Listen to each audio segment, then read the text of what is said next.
1 Chronicles 12:1. These were the men who came to David at Ziklag, while he was banished from the presence of Saul son of Kish. They were among the warriors who helped him in battle. They were armed with bows and were able to shoot arrows or to sling stones right-handed or left-handed. They were relatives of Saul from the tribe of Benjamin. Ahiezer their chief and Joash the sons of Shema the Gibbethite, Jeziel and Pelet the sons of Azmaveth, Barakah, Jehu the Anathothite, and Ishmaiah the Gibeonite, a mighty warrior among the 30, who was a leader of the 30, Jeremiah, Jehazel, Johanan, Jozabad the Gederathite, Eluzai, Jeremoth, Beliah, Shemariah and Shephatiah the Haruphite, Elkanah, Ishiah, Azarel, Jozer and Jeshobim the Korahites, and Jola and Zebadiah the sons of Jeroham from Geder. Some Gadites defected to David at his stronghold in the wilderness. They were brave warriors, ready for battle and able to handle the shield and spear. Their faces were the faces of lions, and they were as swift as gazelles in the mountains. Ezer was the chief, Obadiah the second in command, Eliab the third, Mishmanah the fourth, Jeremiah the fifth, Attai the sixth, Eliel the seventh, Johanan the eighth, Elzabad the ninth, Jeremiah the 10th and Macbanai the 11th.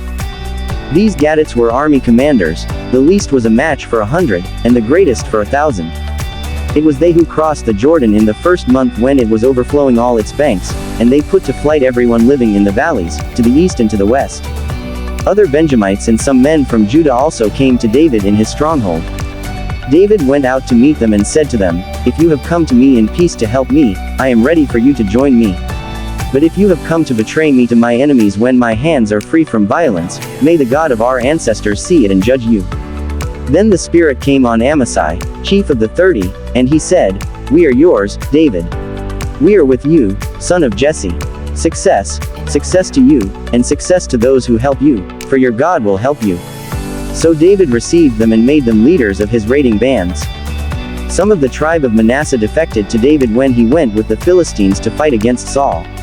He and his men did not help the Philistines because, after consultation, their rulers sent him away. They said, "It will cost us our heads if he deserts to his master Saul."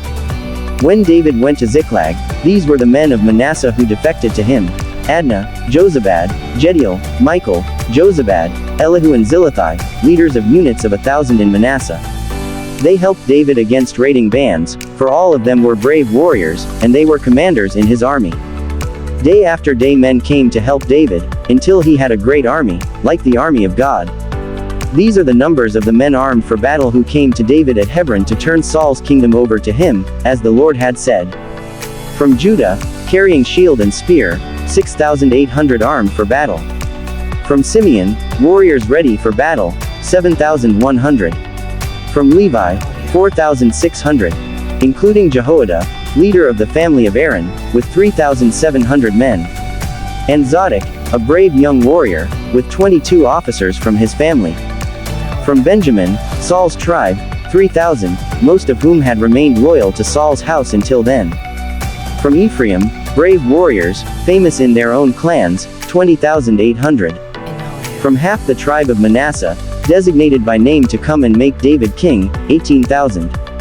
From Issachar, men who understood the times and knew what Israel should do, 200 chiefs, with all their relatives under their command. From Zebulun, experienced soldiers prepared for battle with every type of weapon, to help David with undivided loyalty, 50,000. From Naphtali, 1,000 officers, together with 37,000 men carrying shields and spears. From Dan, ready for battle, 28,600, 36, from Asher, experienced soldiers prepared for battle, 40,000. And from east of the Jordan, from Reuben, Gad and the half-tribe of Manasseh, armed with every type of weapon, 120,000. All these were fighting men who volunteered to serve in the ranks. They came to Hebron fully determined to make David king over all Israel. All the rest of the Israelites were also of one mind to make David king. The men spent 3 days there with David, eating and drinking, for their families had supplied provisions for them. Also, their neighbors from as far away as Issachar, Zebulun and Naphtali came bringing food on donkeys, camels, mules and oxen. There were plentiful supplies of flour, fig cakes, raisin cakes, wine, olive oil, cattle and sheep, for there was joy in Israel.